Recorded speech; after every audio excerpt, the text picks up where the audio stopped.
Mag-ipon kayo para sa sarili nyo. Huwag nyong ibigay lahat sa pamilya.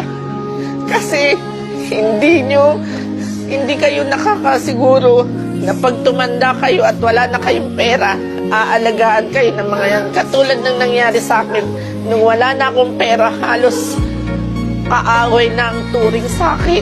Parang ang sama-sama ko na. Sige, tingnan ka lang dyan. Hoy! Ay!